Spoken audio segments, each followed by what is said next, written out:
बोले नारायण भगवान की जय। श्री परमात्मने नमः।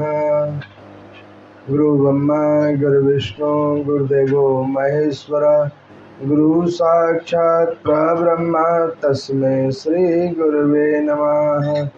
मंगलम भगवान विष्णु मंगलम गुरुजा मंगलम पुंडरीकाक्ष मंगलाय तनोहरि।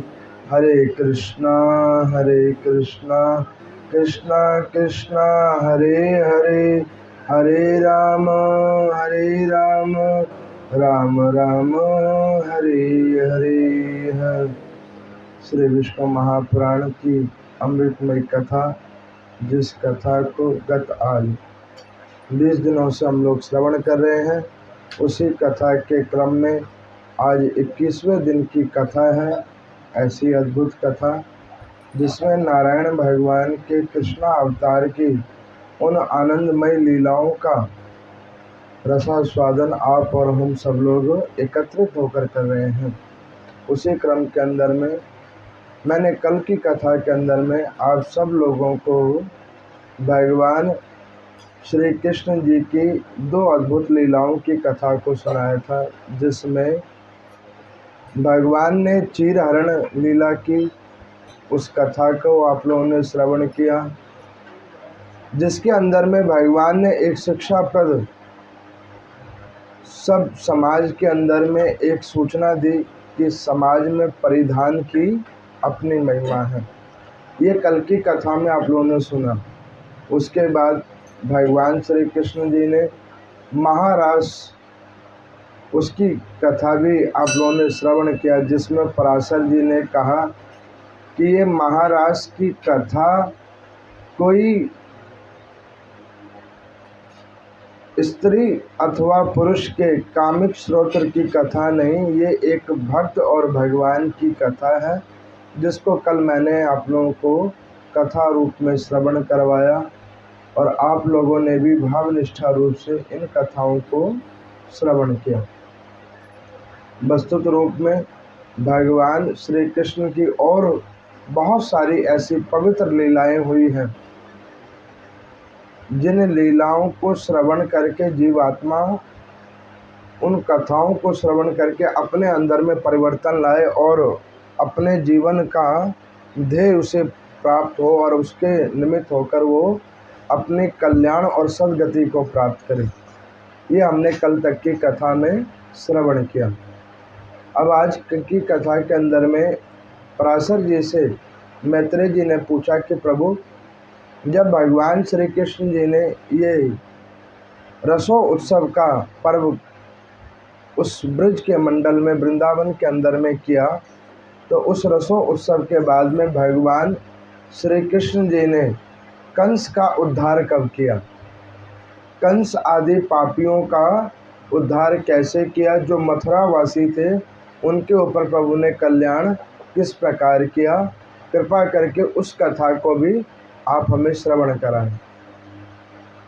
तो यहाँ पर मैं पराशर जी कहते हैं कि देखो कि यही प्रश्न शौनक आदि ऋषियों ने श्री सूत जी भगवान से पूछा कि जब भगवान ने बहुत समय तक वृंदावन का वास किया, वृंदावन में वास किया, उसके बाद में जो मथुरा वासी हैं उन सब लोगों ने भगवान नारायण के आगे अर्जी लगाई कि प्रभु इस कंस के पाप कर्मों से हमें बचाएं।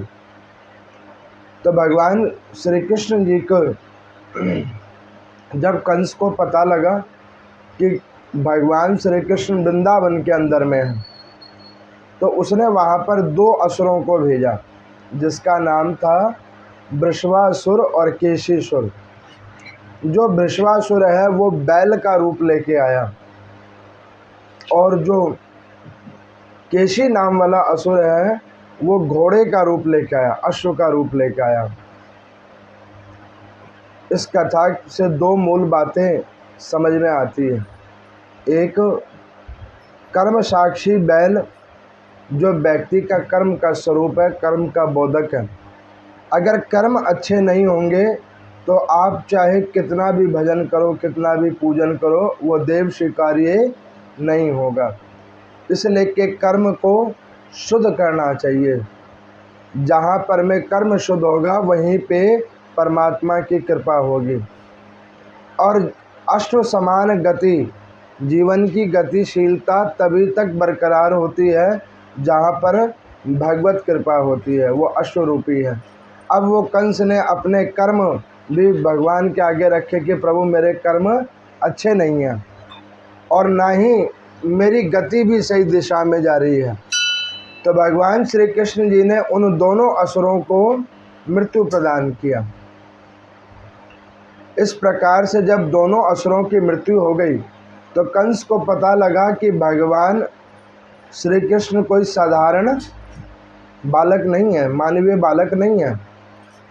तो उसके मन में अब ये विचार आया कि भगवान को किस प्रकार से वृंदावन से मथुरा बुलाया जाए।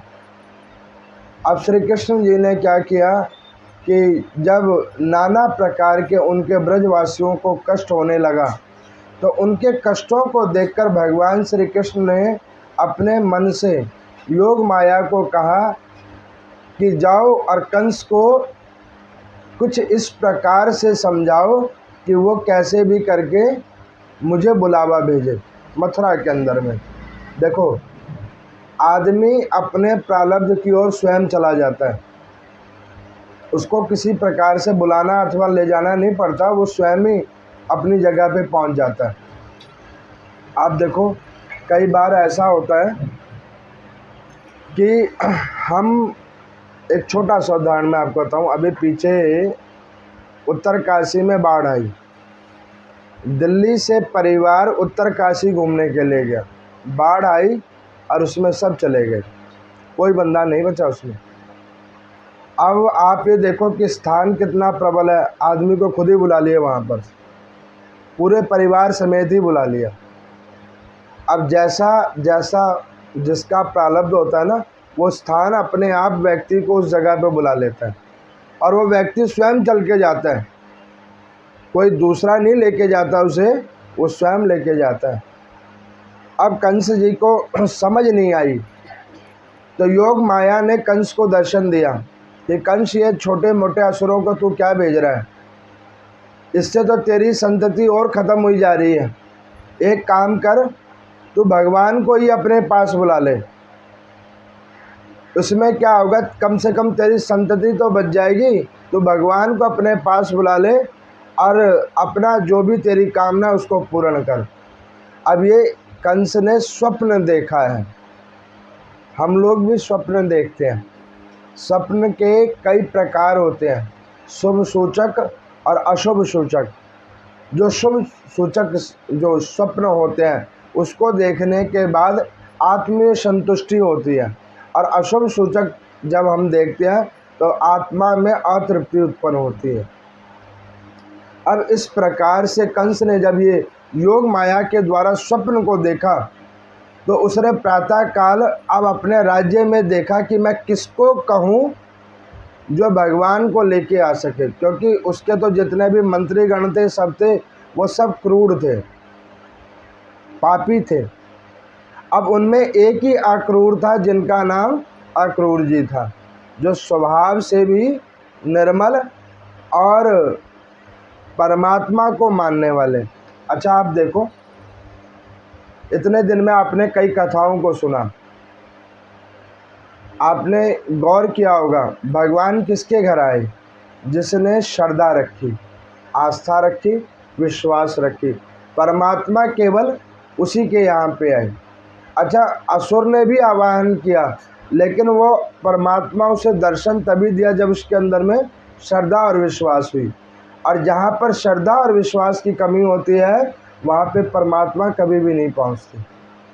तो श्रद्धा और विश्वास तो परमात्मा में आपको रखना पड़ेगा अगर आपको प्रभु के दर्शन करने हैं तो। अब यहाँ पर मैं अक्रूर जी को कंस ने बुलाया और कहा कि देखो, मैंने सुना है देवकी के जो पुत्र हैं कृष्ण और बलराम, जो नंद जी के पास में गए हैं, मेरी इच्छा है कि मैं अपने उन भांजों को बुलाऊं और उसका यथोचित सम्मान करूं। मुझे पता नहीं लगा अब वो चीनी चिपटी हुई बातों को अक्रूर जी के सामने करने लगा। कई बार हम लोग अपने दोषों को छुपाने के लिए प्रयास ये करते हैं कि हम बड़े विशुद्ध भाव के हैं, वो चीनी चिपटी बातों को हम करते रहते हैं कि नहीं हम इसमें ठीक हैं, हम इसमें ठीक है, लेकिन वास्तविक रूप हमारा जो है वो हमारा आत्मा भी कह रहा होता है और सुनने वाला व्यक्ति भी समझ रहा होता है। अब अक्रूर जी को उन्होंने कहा कि देखो महाराज, आप कैसे भी करके वृंदावन जाएं और वहाँ पे कृष्ण और बलराम जी को लेके आए, उन्हें निवेदन करें कि उनके मामा जी ने उन्हें बुलाया है। अब नाना प्रकार से अक्रूर जी को कहा। अब अक्रूर जी भी बड़े ज्ञानी व्यक्ति हैं। उन्होंने क्या सोचा मन में कि अगर मान के चलो इसमें कोई क्रूर व्यक्ति को भेजा जाएगा तो भगवान नहीं आएंगे, इसमें एक अक्रूर ही व्यक्ति जाकर जो निर्मल स्वभाव का वही भगवान को लेके आ सकता है।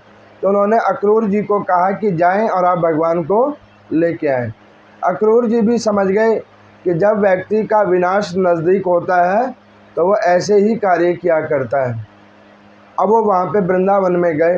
वृंदावन में गए तो सबसे पहले वो नंद बाबा जी के पास में गए।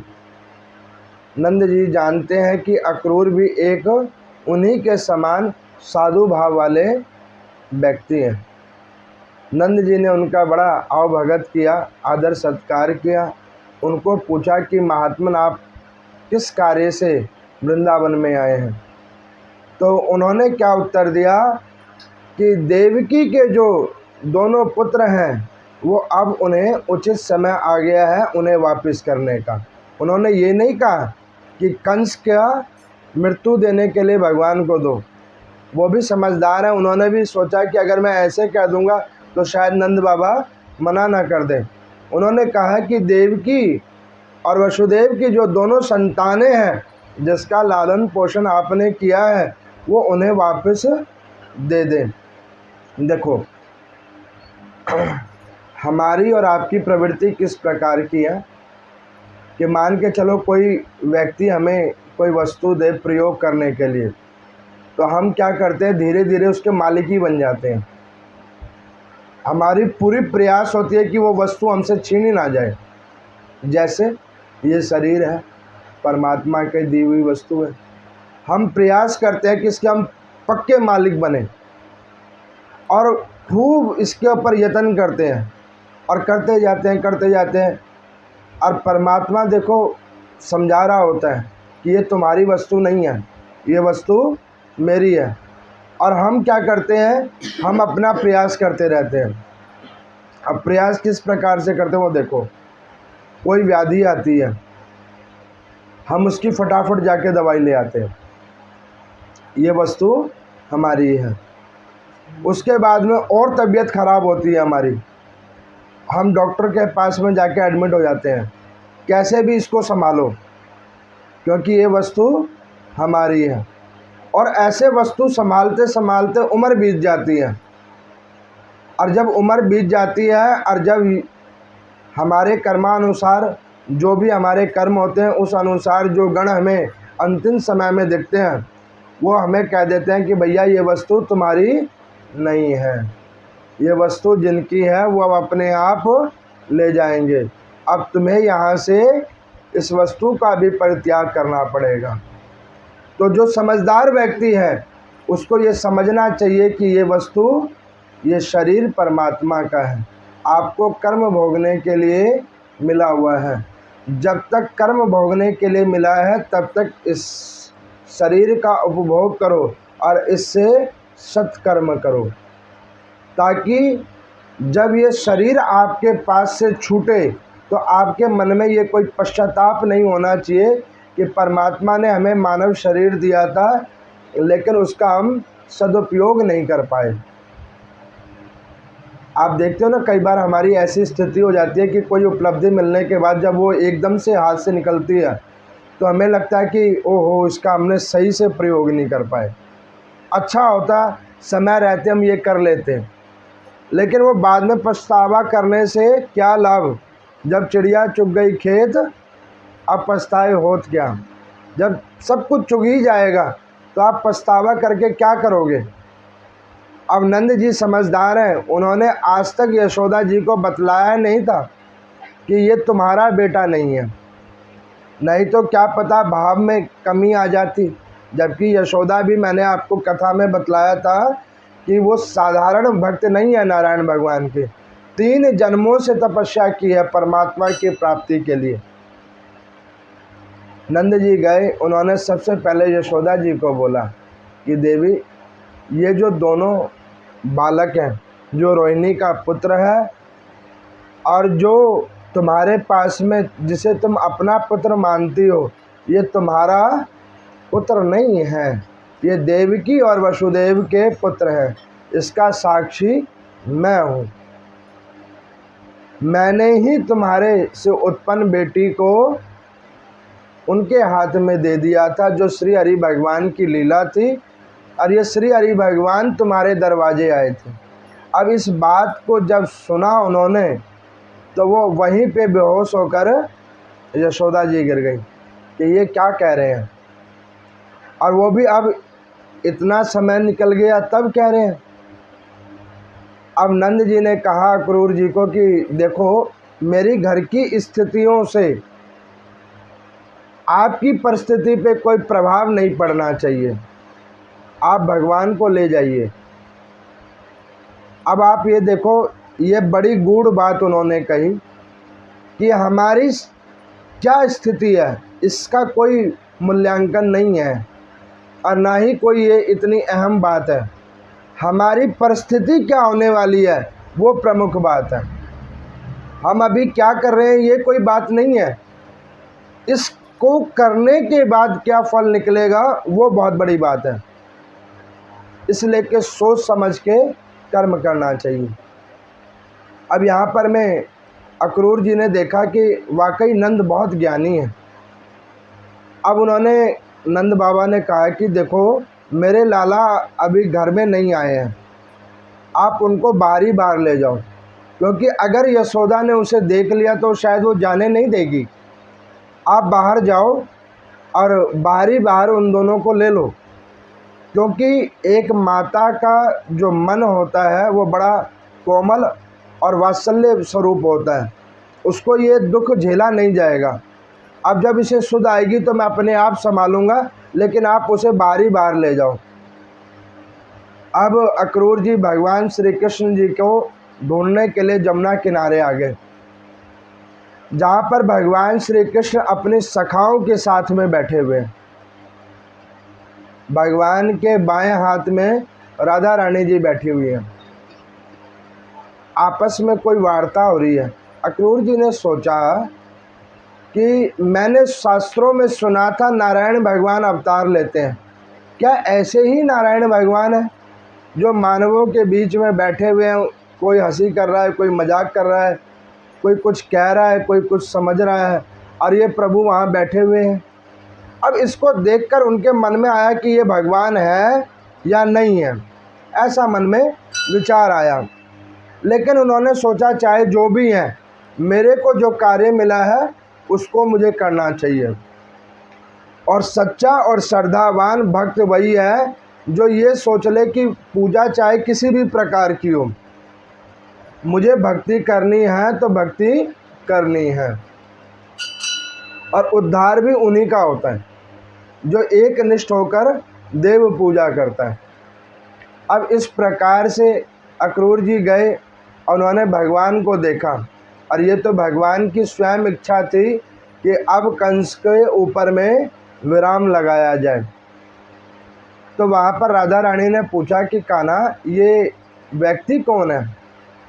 तो उन्होंने कहा कि देखो, जिस प्रकार से मेरा तुमसे प्रेम है, इस ब्रज से प्रेम है, ऐसे ही कुछ और भी लोग हैं जिनसे मेरा प्रेम है, और मैं उन्हें वादा करके आया था कि मैं तुम्हें ज़रूर मिलने जाऊंगा। तो मैं उन लोगों के पास उनके वादा को पूरा करने जा रहा हूँ। तुम मेरा यहाँ पर मन में अविश्वास उत्पन्न ना करना, मेरा इंतज़ार करना, मैं लौट के यहीं आऊँगा। अब इस बात को जब राधा रानी जी ने सुना, वहाँ की सखाओं ने सुना, तो भगवान के प्रति एक प्रकार का करुणा जागृत हो रहा है और एक मन में भय उत्पन्न हो रहा है। करुणा ये जागृति हो रही है कि परमात्मा हर किसी का है। जिस प्रकार मैं भजन कर रहा हूँ तो मेरे लिए परमात्मा है, उसी प्रकार से आप सब लोग भजन करो, आपके लिए भी परमात्मा है। अब इस बात को तो उनको करुणा जागृत हो रही है और भय ये हो रहा है कि कहीं परमात्मा नहीं आए तो फिर क्या होगा। अभी तो हमारे पास में है और सच्चाई यही है कि अभी अगर एक निष्ठ होकर पूजा करोगे, भगवान का भजन करोगे तो परमात्मा यही मिलेगा, और नहीं करोगे तो ये भय बनाकर रखना कि जब परमात्मा हट जाएगा बीच से, तब इस आत्मा का कुछ नहीं होगा, इसका कुछ नहीं बनेगा। अब इस प्रकार से अक्रूर जी के कहने पर, निवेदन करने पर भगवान श्री कृष्ण और बलराम उनके रथ पे आरूढ़ हुए। बहुत सारी गोपियों ने, बहुत सारी सखाओं ने अक्रूर जी के रथ के आगे आकर लेट गए। उन्हें कहने लगे कि देखो, हमारे प्राण और इस प्राणों को ध्येय करने वाले परमात्मा तो आप लेके जा रहे हो, तो इस शरीर को क्यों छोड़ जा रहे हो? इस शरीर को भी निस्तेज करो।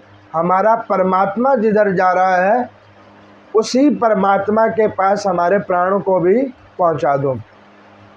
तो भगवान श्री कृष्ण वहाँ पे रथ से उतरे हैं और उन्होंने जितने भी ब्रजवासी हैं उनको आश्वासन दिया है कि मैं तुम्हारा साथ कभी भी नहीं छोड़ूंगा और मैं सदैव तुम्हारे हृदय के अंदर वास करूंगा।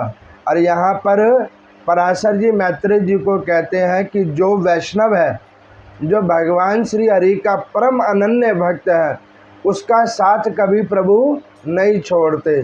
उनके हृदय के अंदर में नारायण भगवान इसी प्रकार वास करते हैं और वो वचनबद्ध हैं इस बात के लिए कि जब तक एक निष्ठ होकर वो वैष्णव की श्रद्धा परमात्मा के प्रति जागृत होगी, तब तक श्री हरि उसके हृदय से बाहर नहीं जाएंगे।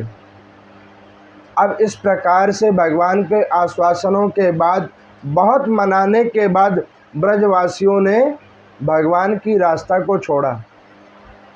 अब भगवान तो चले गए। अब इधर यशोदा जी को थोड़ी देर के बाद जैसे अचेत अवस्था से वो चेतना में आए, तो उन्होंने नंद जी को पूछा कि क्या तुम सच कह रहे हो कि ये जो दोनों बच्चे जिनका हमने पालन पोषण किया, ये बच्चे हमारे नहीं हैं?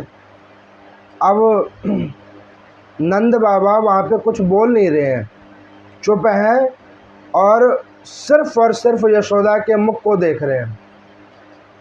अब बहुत देर तक ऐसे देखने के बाद में रोहिणी जी आई।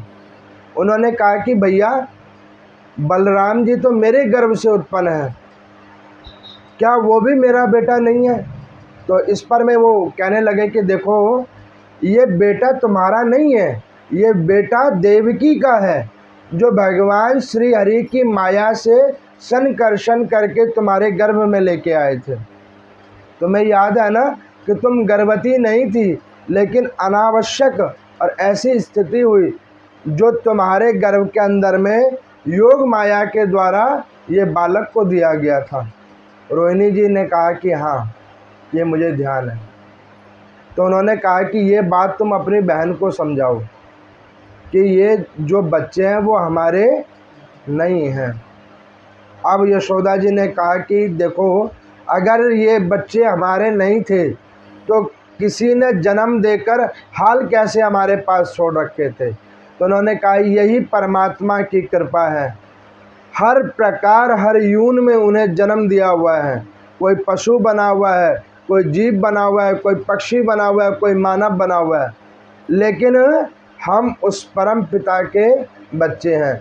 ये संसारिक माता पिता के बच्चे नहीं हैं, उस परम पिता परमात्मा के बच्चे हैं। हमें इनके पास संरक्षण में छोड़ा गया है अपने कर्मों को भोगने के लिए। जैसे समय होगा तो इस शरीर को छोड़ के जाना पड़ेगा। अब नाना प्रकार की ज्ञान की बातें वो बतला रहे हैं, लेकिन ज्ञान का प्रभाव ममता के ऊपर कभी भी नहीं पड़ता। अब ऐसे करके बहुत समय उनका बीता, बहुत दिनों तक उन्होंने भोजन ही नहीं किया, बहुत दिनों तक वो सोते ही नहीं थे कि भाई पता नहीं ये सत्य है भी कि सत्य नहीं है। कभी उन्हें ऐसा लगता कि भगवान अभी आएंगे और वो उनको कहेंगे कि माता, क्या तूने वो माखन जो अभी ताज़ी निकाली है वो किधर रखी है। अब ऐसी बेशुद्ध हालात उस परिवार की हो गई। ये तो उस परिवार की हालात है। अब जो उनके ग्वाल बाल सखा है, जो इतने उमंग के साथ वो कदम के वृक्ष के नीचे में खेला कूदा करते, वो सब बेशुद्ध हो के हर जगह पर व्याप्त हुए पड़े हैं। गौएं भी कभी अन्न खाएं कभी ना खाएं, वो घास चरने जाएं तो सही, लेकिन घास खाएं चाहे ना खाएं। और यही स्थिति है एक पूर्ण वैष्णव की, जब उसे लगता है कि परमात्मा की कृपा उसके ऊपर से हट गई है, उसकी बिल्कुल ऐसी ही दशा हो जाती है। अब यहाँ पर अक्रूर जी लेकर भगवान को जब चलने लगे तो मन में एक विचार आया कि क्या यही है परमात्मा। अब उन्होंने तो देखा कि भाई वहाँ भी लोग चिंतित हो रहे हैं, ये भी हो रहा है वो भी हो रहा है, क्या यही वास्तविक परमात्मा है जो मानवीय स्नेह के अंदर में बंधा हुआ है। अब इस प्रकार का भाव जब उनके मन में 2 बार 3 बार आया तो भगवान श्री कृष्ण वो समझ गए कि अक्रूर जी के मन में कुछ चल रहा है, इन्हें साक्षात्कार कराना आवश्यक है। भगवान ने कहा कि अक्रूर जी, इतने दूर तक हम चलते चलते आए, थोड़ा थक गए हैं, एक काम करें कि जमुना जी के अंदर में चलकर स्नान करें। तो भगवान ने जब ये कहा तो अक्रूर जी रुक गए। उन्होंने कहा ये आप ठीक कह रहे हैं, जमुना जी में चलकर स्नान करना चाहिए। तो भगवान श्री कृष्ण ने कहा कि आप एक काम करें, पहले स्नान आप करें और मैं जब आप आ जाओगे स्नान करके तो उसके बाद मैं जाऊंगा। अब अक्रूर जी ने कहा कि भगवान आप एक काम करें, ये मेरे उपवस्त्रों को मैंने रथ के किनारे रख दिए हैं, आप इसको देखें, मैं अभी आया। अब वो भगवान को रथ के ऊपर में बिठाकर जमुना जी के अंदर में उन्होंने प्रवेश किया। अब जैसे ही जमुना जी के अंदर में पहली डुबकी लगाई तो उन्होंने क्या देखा कि बलराम जी वहाँ पे उनके इस साइड में खड़े हैं। वो ठीक बाहर आए, अब बाहर देखा कि बलराम जी रथ के ऊपर बैठे हुए हैं। फिर दूसरी डुबकी लगाई तो उन्होंने देखा कि भगवान श्री कृष्ण उनके दूसरे हाथ में खड़े हैं। अब वो फिर बाहर आए तो उन्होंने देखा कि भगवान अभी रथ के ऊपर ही बैठे हुए हैं। तीसरी बार फिर डुबकी लगाई तो उन्होंने क्या देखा कि भगवान श्री कृष्ण और बलराम जी दोनों हंस रहे हैं। अब उन्हें समझ में आ गया कि वाकई ये नारायण है, ये मानव नहीं है। अब वो बाहर निकल के आए और उन्होंने आकर भगवान को प्रणाम किया और कहा कि प्रभु, मुझे पता लग गया, मेरे मन में जो भाव चल रहा था वो आप बगैर बोले समझ गए और उस भाव का मुझे उत्तर मिल गया। इसी को परमात्मा कहते हैं।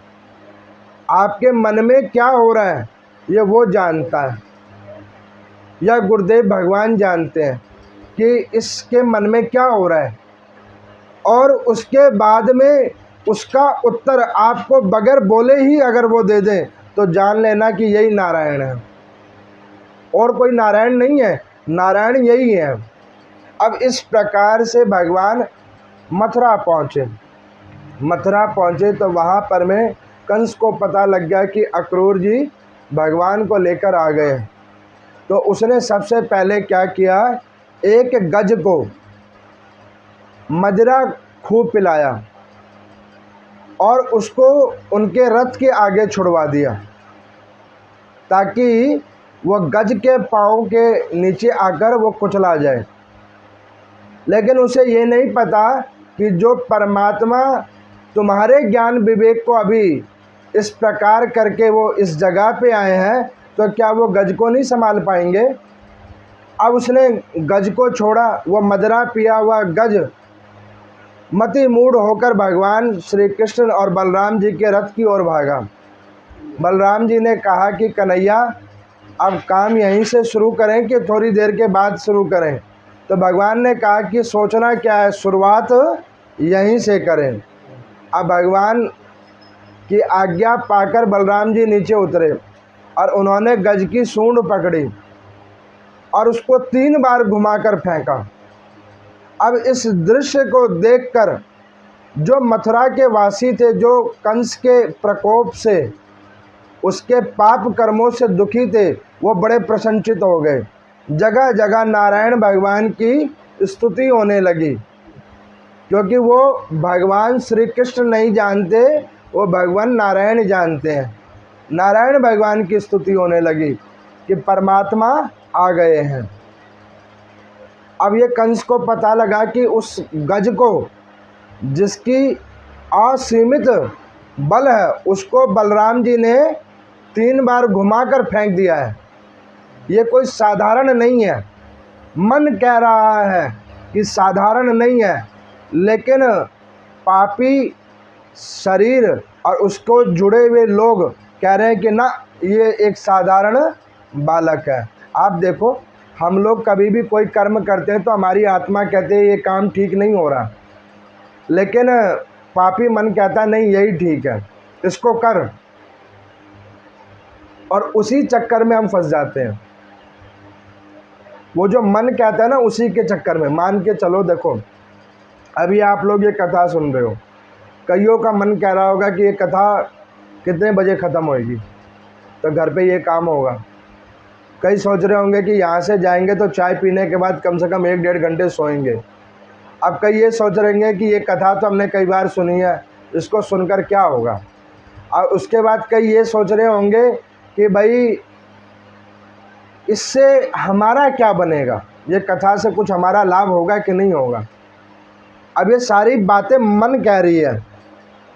अच्छा, अंदर में आत्मा क्या कह रही है कि भैया सुन लो, ये हरि की कथा है, इसको सुनो। क्या पता जो तुम्हारे मन में ये ख्यालात हो रहे हैं वो इससे विशुद्ध हो जाएं, उनमें शुद्धिकरण हो जाए, तो ये ख्यालात आने बंद हो जाए। लेकिन मन है कि मानता नहीं है। अब इस प्रकार से भगवान अंदर आए तो सबसे पहले एक मालिन जा रही है। वो मालिन बहुत सारे पुष्पों को लेके जा रही थी। अब वो बहुत सारे पुष्पों को लेके जा रही थी तो बलराम जी ने पूछा कि अरे तुम कौन हो और इतने फूल लेके किधर जा रही हो? तो उन्होंने कहा कि देखो, हम हैं मालिन, हमारा दैनिक का कर्म है अच्छे अच्छे फूलों को तोड़ना और महाराज कंस को देना। तो भगवान श्री कृष्ण आए आगे, उन्होंने कहा कि भगवान के ऊपर फूल चढ़ा करता है, इंसान जब मर जाता है तब उसके ऊपर फूल चढ़ता है, जीवित में इंसान के ऊपर फूल नहीं चढ़ता, मृतक होने के बाद चढ़ता है। तो ये तो भगवान को चढ़ाने योग्य है। अब इस बात को जब उसने सुना और भगवान के चेहरे की ओर देखा तो वो मालिन की सुध बुध खत्म हो गई भगवान की उस मुस्कान को देखकर। अब उसने क्या किया, वो सारी मालाएं जो लेके आई थी वो भगवान का श्रृंगार उस मालाओं से उसने करना शुरू किया। भगवान अति प्रसन्न हुए, उन्होंने उसे वरदान दिया कि आज के बाद तेरी ये गरीबी नहीं रहेगी, तू अब इस गरीबी से मुक्त होकर मेरे परम पद को प्राप्त करेगी। इसीलिए कि जब कोई भाव निष्ठा से भगवान को पुष्प अर्पण करता है तो परमात्मा उसके जीवन के अंदर में दुख रूपी दरिद्री जो है उसको कटित करके अपने परम पद को प्राप्त करवाते हैं। मालिन को ये वरदान दिया। आगे प्रभु निकले तो वहाँ पर उन्होंने देखा कि एक कुब्जा जा रही है, जिसकी कमर झुकी हुई है, कुब्जा है और उसके हाथ में चंदन है। तो भगवान ने कहा कि अरे सुंदरी, तू कहाँ जा रही है? जब ये बात को सुना तो वो पीछे घूम के देखा और उसने कहा कि मैं कोई सुंदरी हूँ मेरे शरीर के अंदर में इतने अवगुण भरे हुए हैं और इतने सारे रोग ग्रसन हैं, और आप कह रहे हो कि मैं सुंदरी हूँ। तो भगवान कहने लगे कि शरीर से परे तुम्हारी आत्मा है जो शुद्ध है, मैंने उस आत्मा को सुंदरी कहा है। तो उन्होंने कहा कि ये तुम्हारे हाथ में क्या है? तो उन्होंने कहा कि ये चंदन का लेप है। तो उन्होंने कहा ये किसके लिए ले जा रही हो?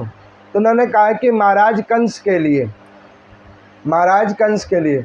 उन्होंने कहा वो इसका क्या करेंगे? तो उन्होंने कहा कि उनका दैनिक कर्म है, नहाने के बाद वो चंदन लगाते हैं। तो यहाँ पर में भगवान श्री कृष्ण ने कहा कि तुम्हें पता है कि चंदन केवल और केवल दो ही देवता लेते हैं, एक श्री हरि और दूसरे भगवान शंकर, दो ही लेते हैं। और इंसान कब से लेने लग गया? ये एक काम करो कि ये चंदन क्या तुम मुझे लगा दोगी? अब भगवान की उन मीठे स्वरों को सुनकर कुब्जा कहने लगी कि अगर आप नीच जाति वाली मैं हूँ, अगर आपकी ऐसा भाव आपको लगे कि मेरे लगाने से आपको आनंद लगे तो मैं आपको लगा दूंगी। भगवान कहने लगे कि नीच आदमी कर्मों से होता है, जाति से नीच नहीं होता। अगर कोई ऊंच जाति का है और कर्म नीच कर रहा है तो उससे महानीच आदमी कोई नहीं है। अब उन्होंने क्या किया, कुब्जा के पाँव के ऊपर प्रभु ने अपना पाँव रखा और उसकी थोड़ी के ऊपर में हाथ रखा और उसको कहा कि तुम एक बार सीधे हो।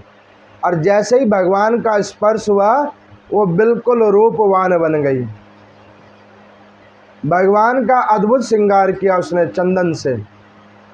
कहने लगी कि प्रभु रुको, ये चंदन ही अभी लगाया है, अब एक काम और मेरा बाकी है।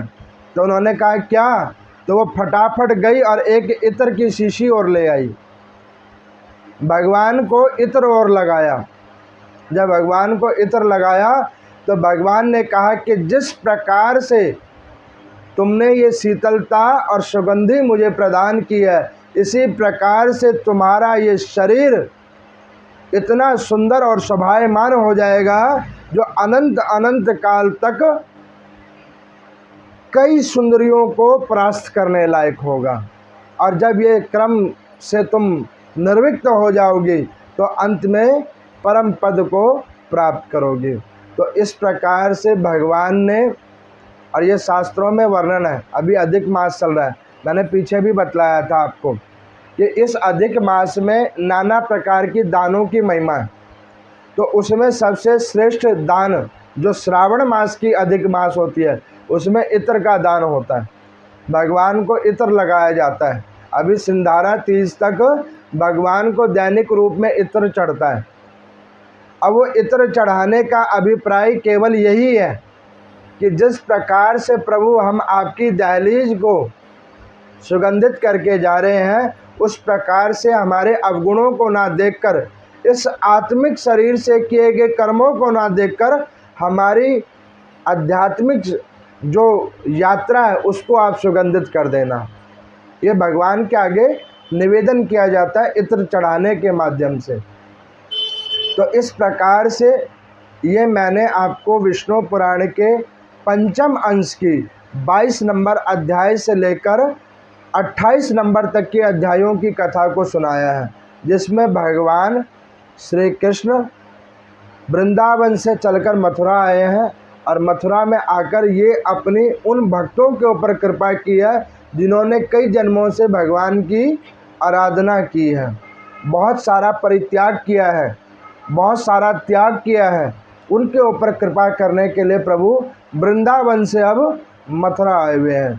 जो कोई इस भावनिष्ठ कथाओं को श्रवण करता है उनके ऊपर हरि भगवान की अनंत अनंत कृपा होती है। बोलिए नारायण भगवान की जय।